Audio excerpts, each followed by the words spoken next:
काका, ये सारे कपड़े किस लिए? हर तीज को बड़ी मालकिन अपने सारे बहुओं को नए कपड़े देती है। अच्छा, खास दिन पे खास कपड़े। तो उनकी देने की रस्म भी तो खास होनी चाहिए, ताकि ये कपड़े मम्मी जी को देने में भी अच्छा लगे और बाकी सबको ये कपड़े लेने में भी अच्छा लगे। लाओ मैं रख लेती हूँ।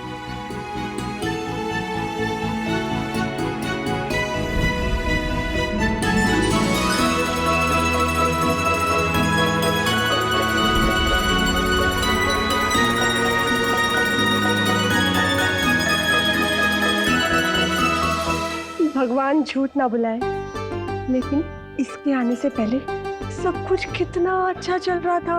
वही तो भगवान भी नहीं चाहता कि हम थोड़ी देर के लिए खुशी मना ले। लेकिन हम थोड़ी थोड़ी खुशी तो मना सकते हैं। कैसे? अरे नई साड़ी पहन के। मैंने माता रानी से मन्नत मांगी थी, बड़ी माँ सबसे अच्छे कपड़े मुझे ही दे। देख बहू, मैंने निर्जला उपवास रखा है, इसीलिए तू मुझे बहस करने के लिए मजबूर मत कर, समझी? मेरा गला ज्यादा सूखा मत। हाँ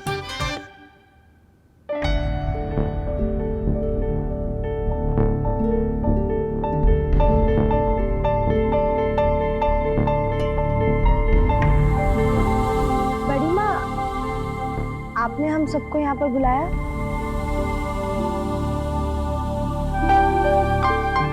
हाँ,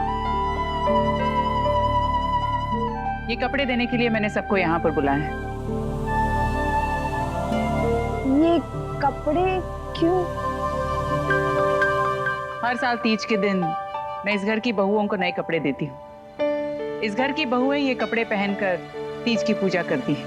तीज की पूजा का अपना एक अलग ही महत्व है, इसीलिए ये पूजा अच्छे से तैयार होकर करना जरूरी है।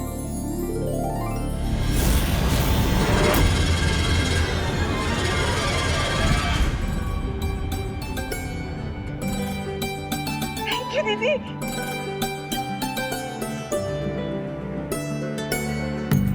थैंक यू बड़ी माँ।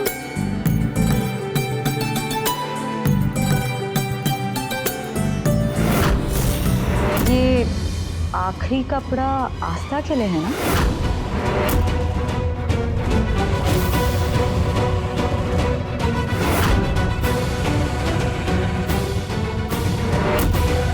आस्था के लिए क्यों?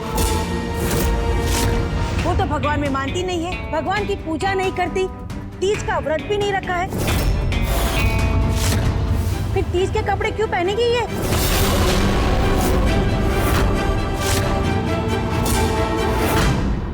ठीक कहा आपने चाची जी, मैं व्रत नहीं रखती, पर जब भी मेरी माँ कोई व्रत रखती थी तो मैं उनका साथ देने के लिए कुछ नहीं खाती थी। तो जैसे मैं उनकी फीलिंग्स की रिस्पेक्ट करती हूँ, मैं आप सबकी फीलिंग्स की भी रिस्पेक्ट करती हूँ। इसीलिए जैसे आप लोग खाना नहीं खाएंगे, मैं भी कुछ नहीं खाऊंगी। भगवान झूठ ना बुलाए आस्था, लेकिन वो क्या है ना कि तुम्हारी मम्मी अकेले रहती थी, इसीलिए तुम उनका साथ देती थी। हमारे साथ व्रत रखने के लिए बहुत सारे लोग हैं, इसलिए तुम्हें व्रत रखने की कोई जरूरत नहीं। जानकी, बेटा आस्था, भूखे रहने के पीछे कोई मनोरथ होना चाहिए। तुम्हें भूखा ही रहना है तो शिव के लिए भूखा रहो, व्रत समझकर। इससे तुम्हारे ही पति की उम्र लंबी होगी। ठीक कहा मैंने? जी हाँ, बिल्कुल ठीक कहा गुरु माँ आपने। आस्था, तुम अगर अपने पति के लिए व्रत नहीं रखना चाहती तो हम सबके साथ भूखा रह के हम पर मेहरबानी करने की कोई जरूरत नहीं है। ये किसी तरह की मेहरबानी नहीं है, क्योंकि मेरा मानना है कि अगर कोई भूखे रहे तो उसके हिस्से का खाना किसी जरूरतमंद को मिल सकता है, उसका पेट भर सकता है। मेरे भूखे रहने से किसी और की उम्र कैसे लंबी होगी, ये मुझे नहीं समझ आता।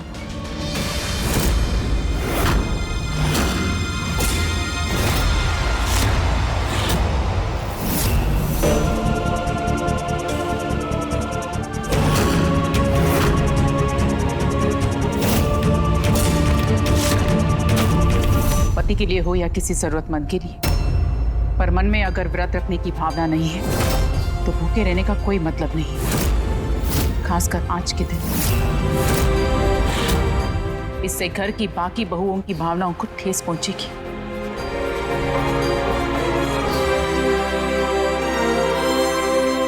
ये कपड़े मैं शिव की पत्नी के लिए लाई थी, लेकिन अब जब मेरी बहू मेरे बेटे के लिए व्रत ही नहीं रख रही, उसे ये कपड़े देने का कोई मतलब ही नहीं।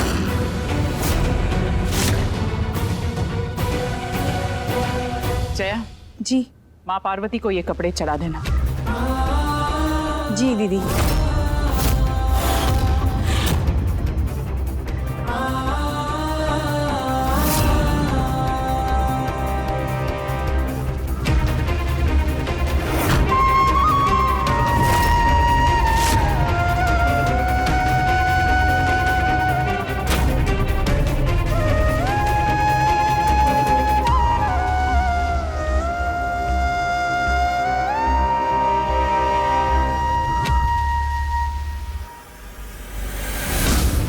सबको दुखी करती रहती है ये लड़की।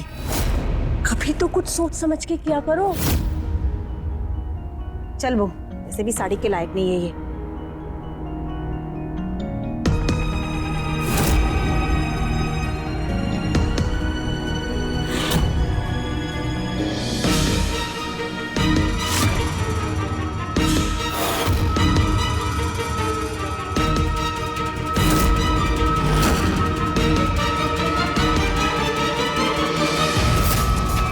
तुम्हारी जिस पर नजर है उस पर हक तुम्हारा ही है, और इसकी तरफ तुम अपना पहला कदम बढ़ाओगी, जिसका मार्गदर्शन स्वयं मैं करूंगी।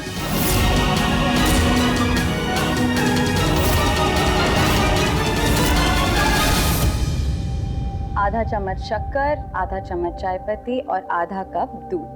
सब आधा आधा डाला है, लेकिन ये यकीन पूरा है कि ये चाय तुम्हें बहुत पसंद है।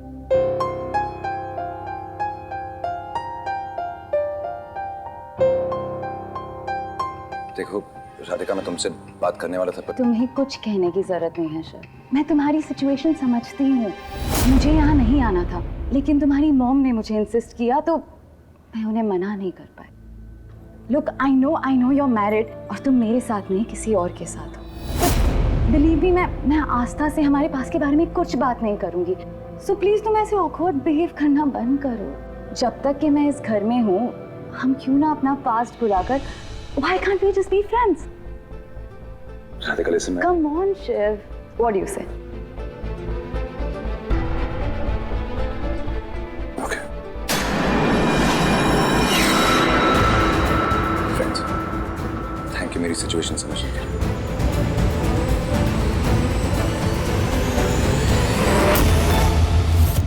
वैसे अच्छा हुआ दीदी ने आस्था को साड़ी नहीं दी। और देती भी क्यों? एक तो उसने व्रत भी नहीं रखा और ऊपर से उसको साड़ी भी चाहिए। वही तो। अरे बहुत होशियार है वो। कुछ करना नहीं है, लेकिन चाहिए सब कुछ। अब हमारी तरह मेहनत करके व्रत तो नहीं रखा ना उसने। अरे बहू, अब तू ही मुझे बता, घेवर बनाना और उसे नहीं खाना कितना मुश्किल काम है। और वो बिना कुछ सेवा किए बस मेवा खाना है उसे तो मैं छोड़ूंगी नहीं। मम्मी जी, उसे तो हम देख लेंगे, लेकिन घर में एक नया पंछी आया है कुर करते हुए। राधिका। मम्मी जी, एक बात पूछूं? राधिका ने व्रत रखा है क्या? मुझे कैसे पता उसने व्रत रखा है कि नहीं, लेकिन ये दीदी को भी हम क्या बोले? किसी का अता पता हो या ना हो, बस उठा के हमारे घर में ले आती है। जैसे हमारा घर कोई दुर्गा निवास नहीं, धर्मशाला बन चुका है। धर्मशाला। हाँ, धर्मशाला रख देते हैं चेंज करा के नाम। सच में। मैं कुछ हेल्प करा दूं? हेल्प?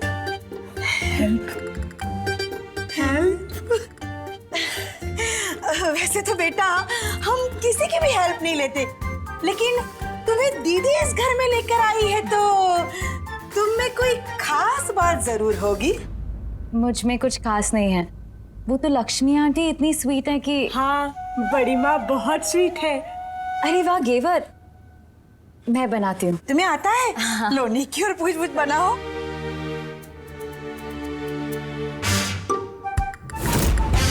अरे वाह, क्या बात है, तुम्हारा हाथ तो बड़ा अच्छा घूमता है कढ़ाई पे। अरे आस्था, आओ ना, घेवर बनाने में बहुत मजा आ रहा है, साथ में बनाते हैं। आओ। नहीं, बिल्कुल नहीं। ये भगवान का प्रसाद है और आस्था भगवान को नहीं मानती। अगर आस्था इस प्रसाद को हाथ लगाएगी तो हम भगवान को भोग नहीं लगा पाएंगे। हाँ माँ, मैं तो इसको समझा समझा कर थक चुकी हूँ, अब आप ही बात कर लो। माँ का फोन। हेलो माँ। ये क्या सुन रही हूँ बेटा? तुमने वहाँ पर बड़ों का निरादर किया? आज व्रत नहीं रखा तुमने? माँ, मैंने किसी का निरादर नहीं किया है और मैंने आज व्रत भी रखा है। ये मेरा परिवार है, तो जो मेरा परिवार करेगा मैं वो क्यों नहीं करूंगी। बस मेरे व्रत रखने की वजह कुछ और है। आप तो जानती है ना, मैं भूखे रह के अपने हिस्से का खाना किसी जरूरतमंद को दे देती हूँ, क्योंकि मेरा मानना ये है कि किसी के भूखे रहने से कोई खुश हो या ना हो, पर किसी का पेट भरने से कोई ना कोई जरूर खुश होगा। तो इसमें गलत क्या किया मैंने माँ? तुमने कुछ भी गलत नहीं किया बेटा। मैं सिर्फ इतना चाहती हूँ कि तू अपने घर में खुश रहे, बस इसी बात की चिंता लगी रहती है। माँ, मैं खुश हूँ और मैं अपने परिवार को भी खुश रखूंगी। आपको भरोसा है ना मुझ पर? हाँ बेटा। तो बस माँ, ऐसे ही अपना भरोसा बनाए रखिए, इससे मुझे हिम्मत मिलती है। और मेरी फिक्र मत करना, अपनी बहू के साथ अच्छे से तीज मनाना। ठीक है। जी माँ।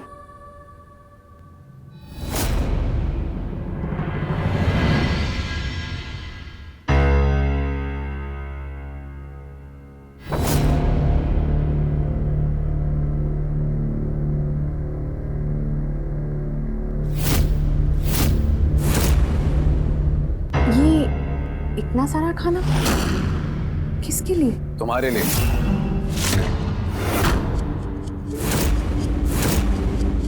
ताकि मुझे और मेरे परिवार को तुम्हारे एहसान तलेना दबना पड़े। क्या कहा था तुमने?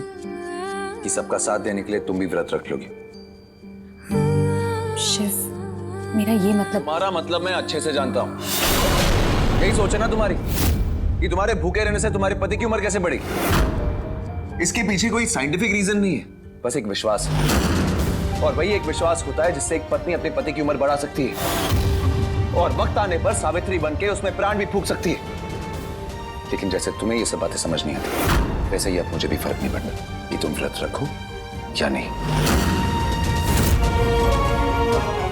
अब अगर तुमने व्रत रख भी लिया तभी मैं से तुम्हें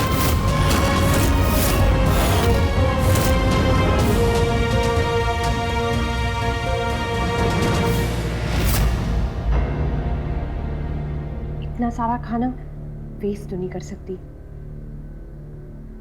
काका को बोलती हूँ इसे गरीबों में बांट दे।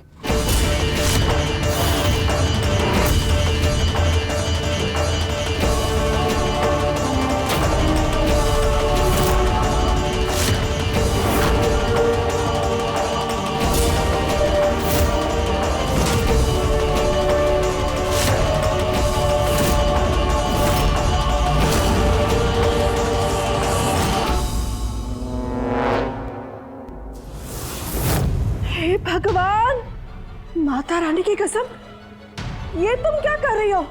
क्या हुआ गुरु माँ? हाय, ये तो बड़ी गड़बड़ हो गई। आस्था, तुमने खाना खाया, वो भी इतनी शाही तरीके से। हे भगवान, पता नहीं इस घर में और क्या क्या होने वाला है। ये क्या किया तुमने आस्था? कोई कुछ भी कहे, पर मुझे पूरा विश्वास था कि कम से कम 5 के दिन तुम खाना नहीं खाओगी, पर तुमने तो एक बार फिर मुझे निराश कर दिया। गुरु माँ, आप इसके लिए अपने दिल को दुखी मत कीजिए। ये तो है ही ऐसी, बस इसे बड़ी बड़ी बातें करने के लिए बिठा दीजिए, बोलती ही रहेगी मैं तो ऐसी थी, मैं तो वैसी थी, मैं तो किसी के भी लिए भूखी रह सकती हूँ। अरे 2 घंटे भी ये भूखी नहीं रह पाई। देखो, चुपके खाना खा लिया इसने। नहीं चाची जी, आप मुझे गलत समझ रही हैं। ये तो गुरु माँ ने मुझे। हाय, अब तू इसका इल्जाम भी गुरु माँ पे लगाओगी? ओ बेशरम, थोड़ी शर्म रखो। जब भी देखो बस गुरु माँ पे इल्जाम लगाने के लिए तैयार रहती हो। एक बात बताओ आस्था, तूने जो ये खाना खाया है ना, तेरे पेट में वो पचेगा नहीं, गुड़ गुड़ गुड़ गुड़ गुड़ गुड़ बोलेगा, देखना।